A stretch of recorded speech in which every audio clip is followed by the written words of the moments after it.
I would like to, I want to thank Steve specifically because we scheduled his talk as a last talk today, but he is here from the morning. So thank you very much for being very patient. Steve is a professor at the Long Island University, and he is an expert on numerical relativity, black holes, and high performance computing. Steve, I'll let you know when you have 5 minutes left before the questions, and you can start whenever you're ready. Okay, hi everyone. Let me get this going. I think that just It oh, works. that way. Okay, good. Yes, let me just hide this. Yeah, so I'm going to introduce boson stars, but mostly I'm going to talk about a couple projects I've been doing with boson stars, and we'll see how that goes. Make this smaller. Okay. Oops. So first of all, boson stars are made of scalar fields. So I just wanted to mention kind of, so some of this is about scalar fields in general. And so if you saw Helvi's good talk, she talked a lot about how scalar fields are used. So I just wanted to list kind of a bunch here. What I'm going to talk about is basically like boson stars as exotic compact objects. So that's down here on the right.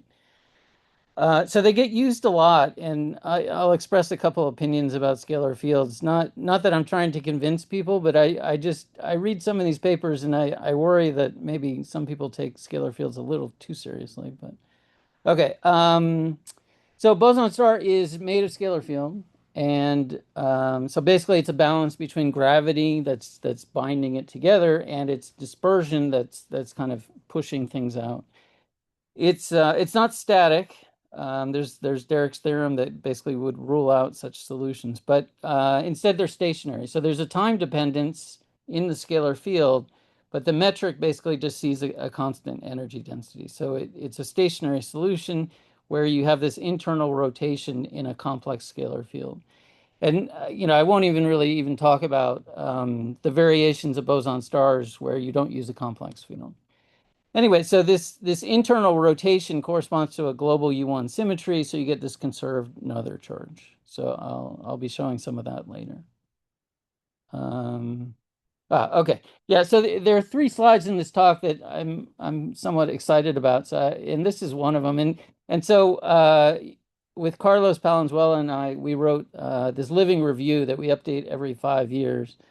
And so looking at when the last one was, it looks like we still have 2 more years where we don't have to write this. But there's so many recent papers that it's going to be a tough job to do that. But anyway, so in that review, we have this map of boson stars. So one of the sort of take-home points I want to emphasize is just that there's a huge variety to these things that you can call boson stars. I mean, as Helvey talked about, you can change gravity if you want. You can introduce spin in a variety of different ways, but perhaps the most significant two are down at the bottom. You can use different potentials, and then I'll come in one of the projects I'm going to talk about. But also you can use vector fields. You can use basically any kind of bosonic field. It doesn't have to be a scalar field. You can combine multiple fields. There's really just a huge freedom. And I was trying to come up with some kind of analogy here, and I don't the best I can come up with is basically it's like Lego blocks. You can just build whatever you want, basically. Um, anyway, and so yeah, there's a huge variety of these boson stars, and one of the projects I'm not quite sure how to put it into a slide, so I'll probably forget to say it later. But one of these projects is partially motivated by someone hearing a talk about a boson star and some observation, and they mentioned that boson stars were ruled out, and I was like, they're not ruled. You can't rule it out very easily because there's just so many varieties and so many potentials. And so if you take nothing else from this talk, hopefully you kind of get that boson stars can demonstrate a lot of different behaviors.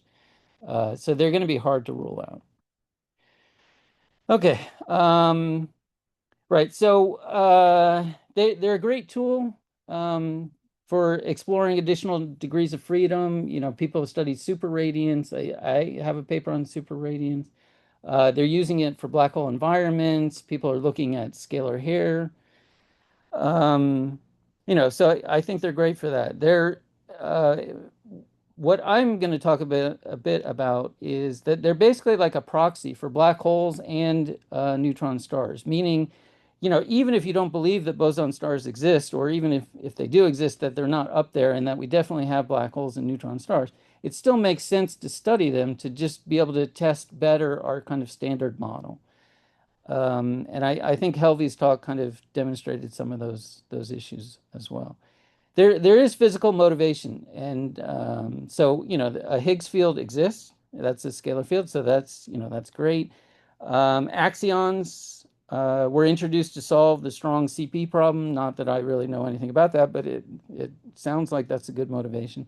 And then there's dark matter, where we know so little, and we're not finding any sort of standard model solution um, that I think scalar fields seem like a reasonable possibility, certainly something worth exploring. So I guess, while I was writing the talk, I was wondering like how to balance and how to understand my own skepticism, because I've done a lot with boson stars, but yet I'm skeptical. But I think what I want to mention is just I'm a little skeptical of taking scalar fields too seriously, but at the same time, I'm somewhat skeptical about black holes and neutron stars. I mean, I think they exist for sure, but I think we need to maintain that skepticism, and basically that's where we're going to get the most bang for our buck. From LIGO, from EHT, all of this. Um, so. Um, yeah, so anyway, so I'm somewhat skeptical of scalar fields, especially like when you can just keep lowering the mass. It's like, okay, well, let's just lower the mass, lower the mass, lower the mass. That just gets a little frustrating. But again, I think skepticism is good. It's no commentary on anyone's work. We need to study this, and so I think that's great. Okay. Uh, yeah, so yeah, boson stars have become very popular. They range over all scales. The compactness gets very large. I saw a talk recently. I couldn't remember what it is, but someone was basically saying there's some maximum. I don't remember what it was, but there have been some recent works where they study boson stars that have a light ring, or well, basically two light rings. So that's very high compactness. I think it was roughly 0.3, 0.3334, something like that. And then the rotating boson stars go up to at least, like I saw, 0.38.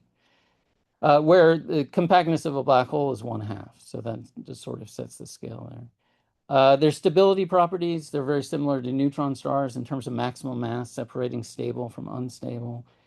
They're very good for numerical evolution. They're smooth solutions. It requires a fair bit of resolution in time because they're oscillating in time. But other than that, they're smooth. Um, and then, as I'll mention later, among these echoes, these exotic compact objects, right? So black holes, neutron stars, those are compact objects. They are not exotic. But boson stars have a realistic formation channel, and one of the projects deals with that.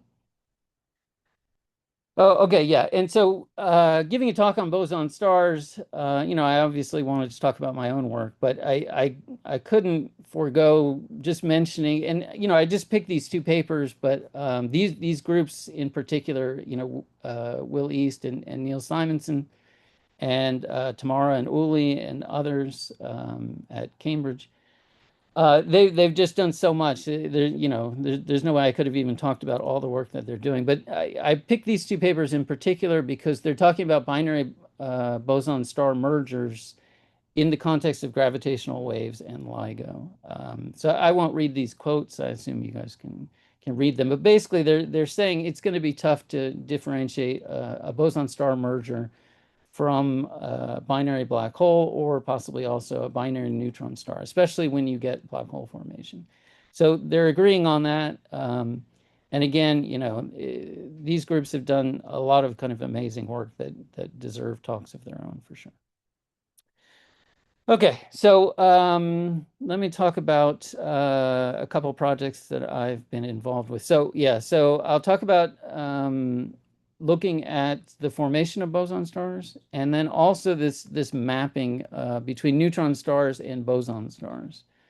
And then I'll close talking about our a recent release of our code, which is called MH Duet. Okay, so first with the the boson star formation. So I mentioned already that boson stars are kind of well known for the fact that they have a formation channel. And this, I believe, was basically, boson stars had been around before 1994, but it was the Seidel-Sewin paper in 1994 that showed this boson star formation. And they dubbed it gravitational cooling. So time is going up on these two plots. They start with some scalar field. It's spherical symmetry. So you have this scalar energy. It implodes. It heads towards the origin, and on the right, the mass term has been turned off, and so you don't get boson stars in asymptotically flat, massless scalar field collapse. Um, in ADS you can, but here you don't. And so you see the scalar field just radiate away to large R, and at late times there's no scalar field. But if you have the mass term on, again, scalar field gets radiated, but what you see here is that some of the energy remains. And this is their boson star. So they call it gravitational cooling because it's the excess kinetic energy has to get radiated away. And so this paper has been cited, a lot, and it certainly gets mentioned a lot. But so, looking at the paper, it's first of all, it's restricted to spherical symmetry, and in spherical symmetry, things basically get focused towards the center. So often, when you relax that symmetry, some of the dynamics may change. But second of all, there's this issue of the Noether charge. So their initial data has a lot of charge. And I suspect that basically both of these mean that this is kind of like the best case scenario for forming a boson star. And in particular, they have a quote at the end, a generalization of the study to the 3D cases underway. And I have not seen it. Okay, so that was, geez, well, that's almost 30 years ago, 31 years ago. Yeah. Anyway, okay, so just keep that in context. But then in terms of more recent work, Eugene Lim and Thomas Hilfer and some other people, they've done a lot of work with axions and oscillons. So this is a real scalar field. This is more in the context of cosmology. So they start with a periodic box. So not quite what we're looking for. There's a lot of work in the context of dark matter because they want to form these basically big groups of scalar energy. But they're not worried about GR. So they're using this, basically it's like a Schrodinger-Poisson-like equation. And often it's in a de Sitter, an expanding space. In terms of GR, there was Procastar formation, so that's with a massive vector field. So again, the topology of the field is different. And then they go on. So then they do boson star formation in the context of a fermion boson star. So there you have a fluid with a scalar field, and it forms simultaneously. So none of these basically are quite the case that I'm about to talk about. But one paper that I already mentioned, this is the Neil Simonson and Will East paper. They take non-spinning boson stars and they merge them and form a rotating boson star. And I mean, that's sort of phenomenal in the first place because for a long time, it wasn't clear that you could form a rotating boson star. I mean, in particular, it wasn't clear that rotating boson stars could be stable. So eventually it was shown that they were stable under certain conditions. And here they're showing that you can produce it in the merger. And they study the phase. Yeah, there's another thing I didn't quite mention. But when you have the scalar field and you have two different stars, you can, one sort of extra degree of freedom that comes about is looking at the phase of the scalar field in each star. Anyway, so that work was really quite impressive. Okay, so with Juan Antonio and Carlos at UIB and Oscar in Cordoba, we started looking at boson star formation. So we took a complex scalar field in 3D, and here's the first instance of our code. So MH duet. I'll say a bit more later. So we're looking for boson star formation, and so what we wanted was good initial data. So in particular, we wanted constraint solving initial data. we wanted something that sort of didn't presuppose a boson star, so nothing that, necessarily had some ton of Noether charge. And in particular, motivated by the work that people do with Newtonian work in dark matter stuff, we picked an isotropic configuration with basically random wave numbers. So essentially a flat kinetic spectrum. Um, and we tried a couple different potentials. We were not in a periodic box, so we had radiative outer boundary condition. Um, But when we ran that, we ran it for thousands, t going to thousands. We didn't see boson star formation. So in particular, we were looking at the Noether charge, and it just radiated away. And we're still not really clear why that is. It doesn't seem to be a time scale issue if the Noether charge is gone. If it's gone, there's no sense waiting any longer. Um, it's still a little mysterious. Um, anyway, so if we instead sort of imagine that this scalar field exists in some kind of cluster or some kind of dense region of the universe, we could imagine that there's this background metric of a compact object. So we don't actually have the compact object. We just introduce this, a fixed metric of a compact object. And if we do that, then we see not, boson star formation. So in particular, here's basically some spherical region of the initial data, and we're looking at the Noether charge. So it's just essentially blobs of some Noether charge all at different scales, scattered throughout here. And then, time is going to the right, and then you see that a lot of the Noether charge has been radiated away. I should have included a plot. I don't think I did. And then the rest is condensing down into here, and then you get some region of a fair bit of Noether charge. And so then you may ask, okay, well, so you get that, but in what sense is that a boson star? And so then you can tell I did not make this plot because I don't speak Spanish, but I can make sense of it. So here on the bottom is the compaction of the background metric, and this is the angular frequency, so basically of the boson star, and this is measured in different ways, but so you get these different points, but this bottom one is the frequency you get by solving the ODEs in that background metric for a boson star. And so basically what we're finding is that the scalar field is condensing and forming a perturbed boson star. So this is pretty strong evidence of that. And then you can see that as you increase the compaction, the frequency decreases.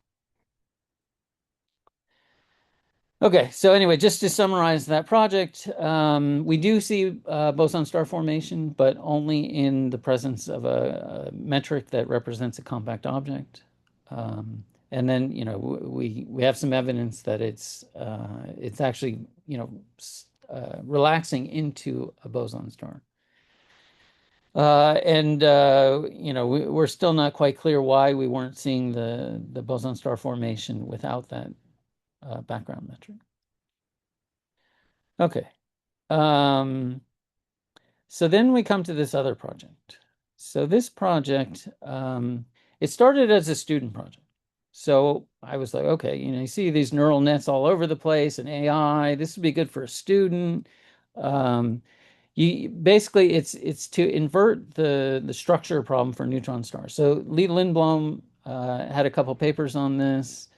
So basically, if you reverse this arrow, you start with an equation of state, which tells you, for a baryonic equation of state, you get the pressure as a function of density. And then you solve the TOV equations and you solve for families of non-rotating stars. In particular, you get the mass versus radius curve. And so going from left to right is easy. Going from right to left, not so easy. That's the inverse problem. And if you look at Lee's not using AI, he's got his own methods, which I now have sort of forgotten. And so my idea, and this is years ago, but my idea, and I'm not sure if it was totally mine or if someone had done it already with something similar, but was to use a neural net where you basically plug in this curve and it tells you this curve.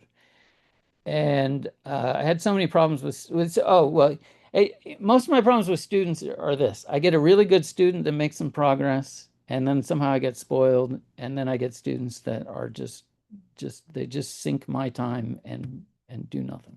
Anyway, so after years of just trying different students, trying to make progress on this, then there tons of these papers have solved this problem in the same way, and they've done it, I'm sure, better than I have. I'll show you results in just a second. Um, yeah, so anyway, I basically took it over. I was like, oh, this problem can't be that hard. Let me just do it real quickly.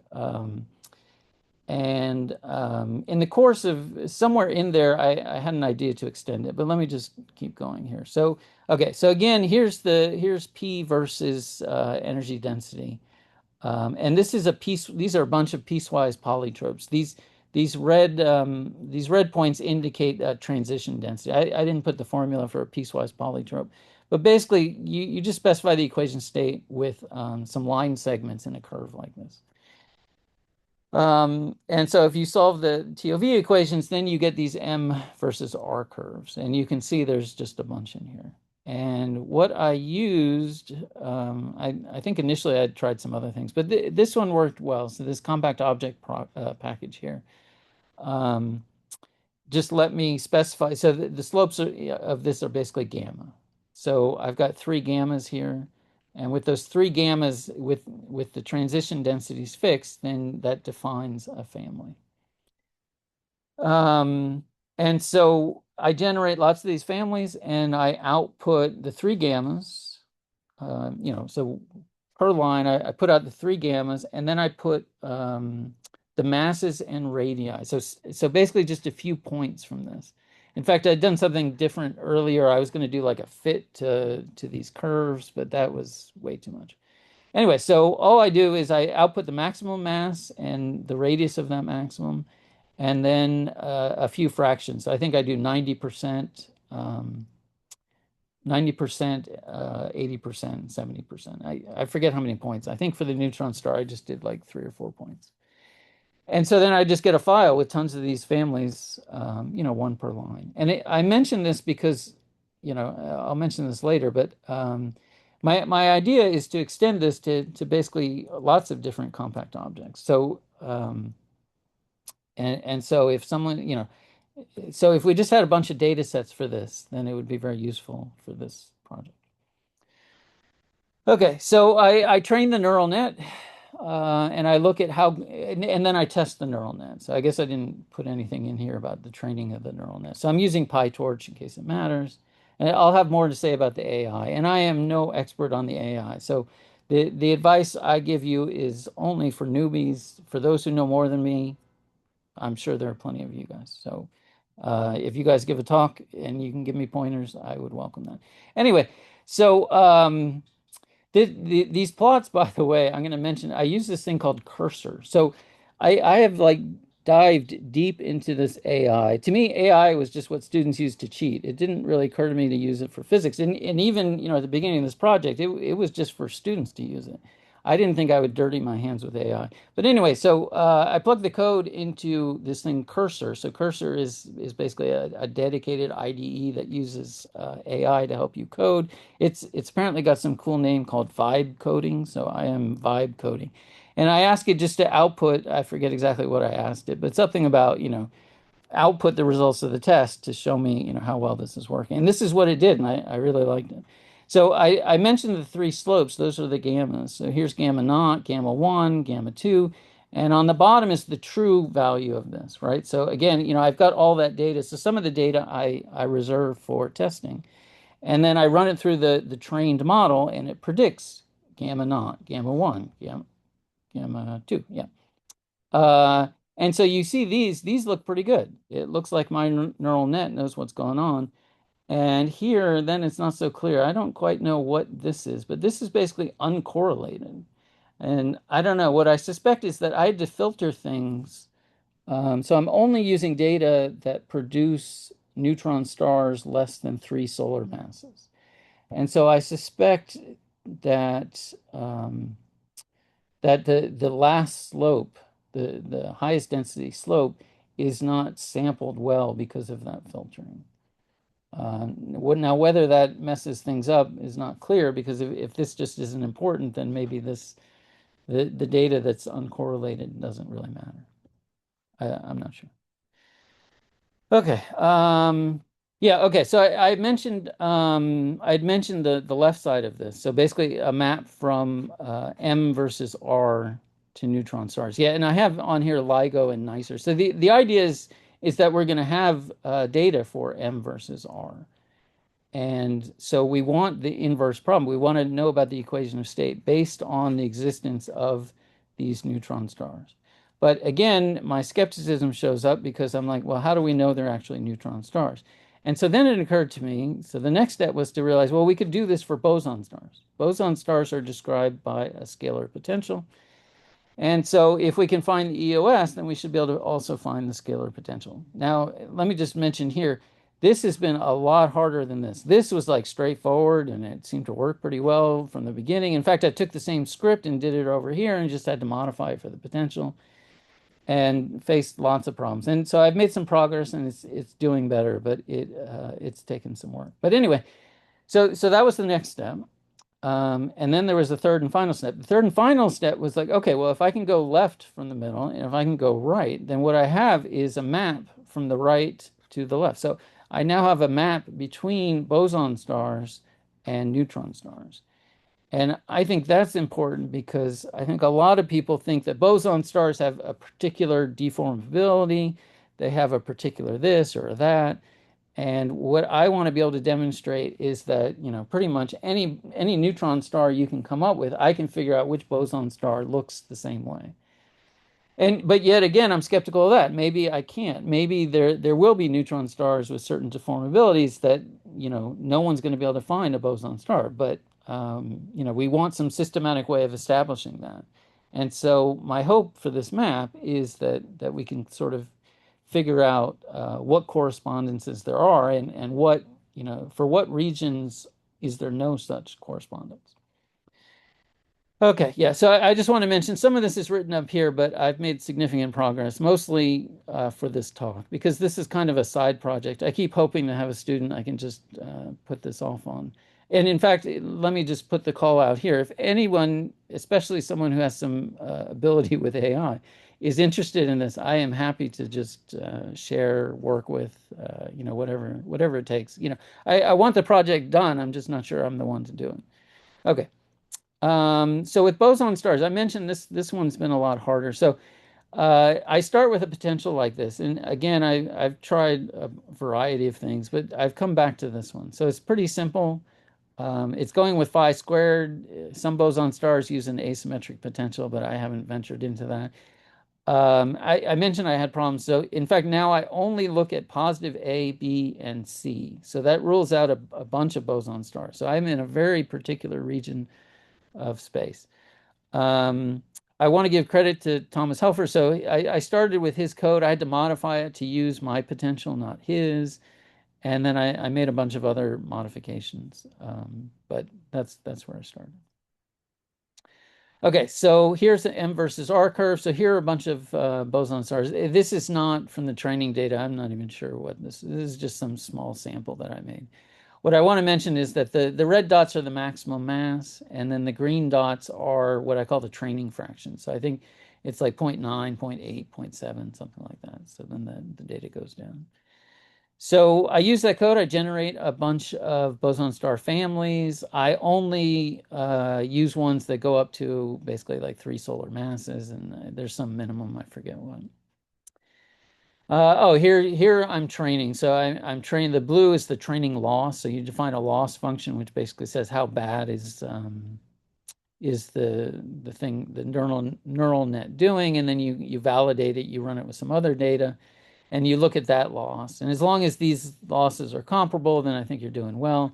Apparently, if you're overfitting, the orange line can go above the blue line. In fact, I did see that a bit when I made the network very large. So a large number of layers and nodes. Okay, so what is this? Yeah, so this is Yeah, here's a bunch of the M versus R curves that I'm using for training. And then again, I mentioned this program called Cursor, and it's an AI thing that helps you code. And so I asked for some plot, and I've forgotten which I've done, but I was happy with this one because it's basically showing me what kind of training data I have. So I've been trying to generate more data that kind of fills in these gaps. And I think part of the issue with the gaps is the certain filtering. And then you can see, so the highest order term of the potential um, is kind of sampled the worst here.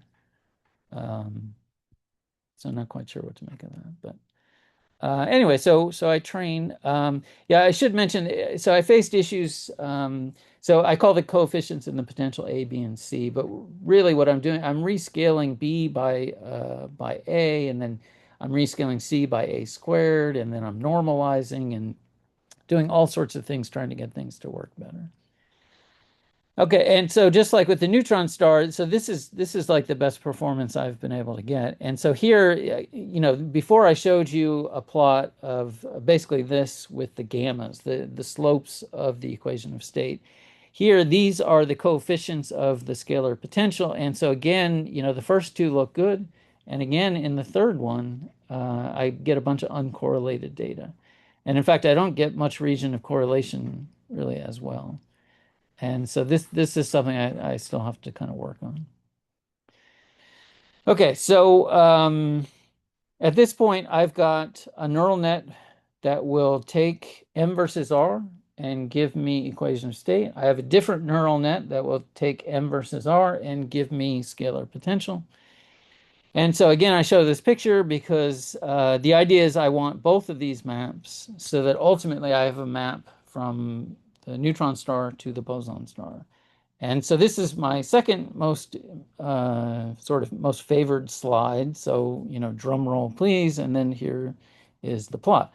So over here, we've got equation of state for the neutron star. Over here, scalar potential. But our starting point is here in the middle. So this is mass versus radius.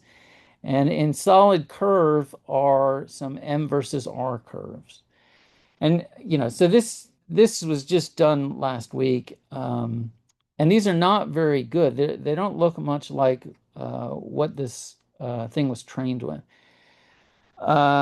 And so I'm not sure. So these are just randomly generated according to certain rules. Like in particular, this is some maximum mass, and then this is 90% and 80%. So the mass keeps dropping, and then the radius sort of randomly gets pushed out, and so you get this weird kind of thing. So in some sense, you don't expect the fit to be very good.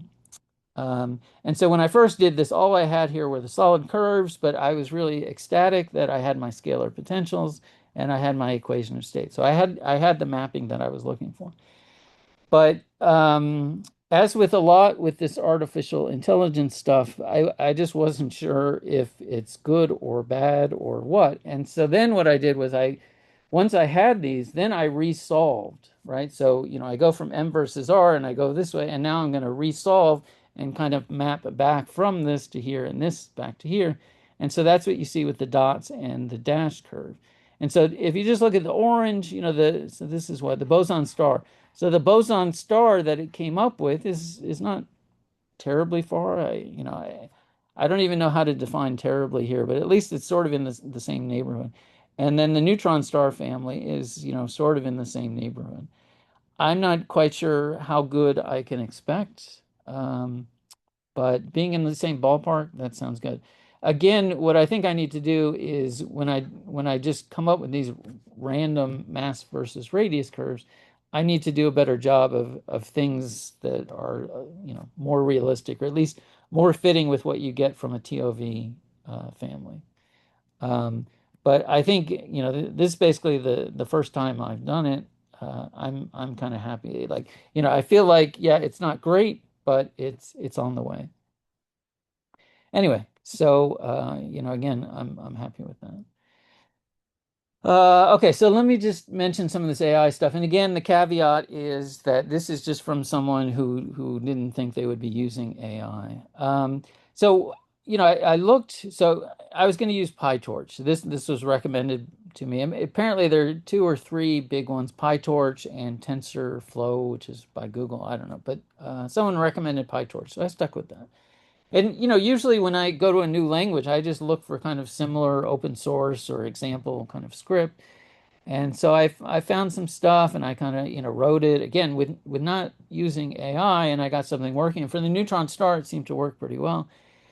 And uh, but I was surprised at kind of how much was needed because you can say, "Hey Siri," and ask it whatever you want, and it'll come. It just seemed like this should be easier. It seems like we could use AI to write AI, which is of course kind of what I did later with Cursor. But anyway, um, but then, when I went to the boson star one, as I mentioned, things were not working very well. And so then I started to pay more attention to how many layers do I need? How many nodes? What activation function? Which loss function? And I was trying things out and I'm like, why am I doing this? This would be perfect for some AI. I don't know. So there's a lot of things that kind of go into it. And I was just a bit surprised how much was there. And in particular, and I alluded to this before, but my intuition here, I'm not even sure it's different. I don't think I had an intuition. It just kind of seemed like anything went. With differential equations, you look at convergence, you look at residuals. It's rigorous. It makes sense. It's kind of roughly linear. AI just seeing you change one thing and all of a sudden, you totally, I don't know. It was different. I imagine my intuition, such that it is better than it was when I started. So, um, anyway, so yeah, okay. So, yeah, so there were things that I didn't quite realize at the beginning. So I was just changing around activation functions, and I didn't quite realize that the output layer, basically the range of it needs to match that of the output. And so in particular, you might have an activation function with a range of 0 to 1. And so if you have it where it's outputting some constant that could be between negative 100 and 100, it's not going to work very well. I didn't know about this overfitting thing. Um, I didn't even actually see the point of the validation. So now I know that, so I look at that. There's an issue with rescaling and normalization, and it's a bit, I think, important. So in particular, like with the scalar potential, the first order term is the most important. So I think A is more important than C. And so I'm not quite sure what to do with that. And so that's why I mentioned I was using something like C over A squared. And I wasn't quite sure about the normalization. And so I just sort of eliminated some of that issue by just making sure that only positive coefficients were used. Again, people listening to this, some people are going to be like, wow, he's an idiot. I know all that. So, again, for the people that know more, great. But this is just kind of my experience. So if you're getting into it and you don't know anything, maybe this helps. Okay. Oh, I wanted to mention this cursors, right? So I just have a picture here. So this is basically just like an IDE, and on the right side, I forget what they call it, something like a chat. And I mean, I do this with OK Google and stuff, but I say things like please and stuff, and I don't think you need to do that for and of course my phone goes on. Um, but anyway, it feels a little bit weird talking to a computer and asking it things, but you slowly kind of get used to it. Anyway, so I would ask for plots. At one point I said something like, "Oh, can you put this section in a subroutine into a function?" And it did it great, and it commented, and I was pretty happy with that. Um, at one point, there was a bug and the code wasn't running, and I was about to debug it, and I was like, oh, let me just see if, and so I just said, cursor, why is it not running? And it's like, oh, you didn't capitalize something that needs to. And I was like, great. It just fixed it super fast. Great. Again, I mentioned, I asked for plots and it gives me nice looking plots. Sometimes the plots are things I didn't think to plot that way. On the not so great side, I think once I had it look at the equations for some reason, or no, I think I can't remember, but it looked at the equations. I don't think I would have asked it that, and it was doing things that didn't make any sense to me, and in particular, it was introducing bugs, so I had to back that out. Um, so you definitely need some caution there. Um, and it's not clear to me, if you're kind of a new coder or working with a code you don't know as much. I'm not sure how good it would be, but for some things, it's great. It's nice. Um, so anyway, I just wanted to mention that. Okay, so in terms of future work, you can probably tell there's still lots to be done. I think I mentioned, some of the data, I can generate more data. I'd like to, at some point, use more general boson star potentials. I have this gut sense that there's a better parameterization of the potential. I tried one that was definitely not better. But they're solitonic, and potentials get written in different ways. But I wanted something general, but also something that covers a wide variety of the boson stars. What I'd really like is tidal deformation. It's one thing to say, this neutron star family is equivalent to this boson star family in terms of M versus R. But without the tidal deformation, I don't think that's very convincing. But if they have tidal deformations within the ability of LIGO to differentiate, then that's going to be a lot more important. I don't feel like going into the solver and implementing this. I would prefer some open source solver that included that. And I don't remember if the neutron star one did, but the boson star one definitely did not. What I'd also like is for other, so basically, anyone out there looking at some of these echoes or solving for these echoes, if you could generate data sets that have, some parameterization of whatever defines your compact objects with the mass versus radius and possible tidal deformability, that would be great. That would be optimal. Just give me the data sets, or join the project and start doing it. Short of that, if you just make the code available, I can just put in a few lines that will just output this in a way that's going to be easy to read, and it's pretty simple. Um, then we can have maps from all these different compact objects. So I'd really like to see that happen. Yeah, so in this context, I feel like I need to make mine open source, but I think the problem with making it open source is, first of all, you want it to look nice. Second of all, you want it robust and you want it to work better. And then, you find you just keep pushing it off and pushing it off. And then there's this thing with a silly name I don't understand, but Hugging Face. So I have a little picture here. So it's like a real, I don't know what you think when you see that name, but it's a real site for basically data sets that one can use for different purposes. So I'd like to see basically our community kind of develop there. And there is some astrophysics in there. Maybe I don't remember what it was, but some people have been using it. Okay, so yeah, I'm running out of time, so let me try and wrap up. Okay, yeah, I mentioned 3 slides. This is the third slide. This is the third slide that, if you're sleeping, wake up. This is so we have a new release of MH Duet. I gave a few talks the past 6 months saying our release is, within a month away, and now I am done saying that, except for the fact that I just said it. But it was really, we put it on the website last night. Carlos mentioned it this morning.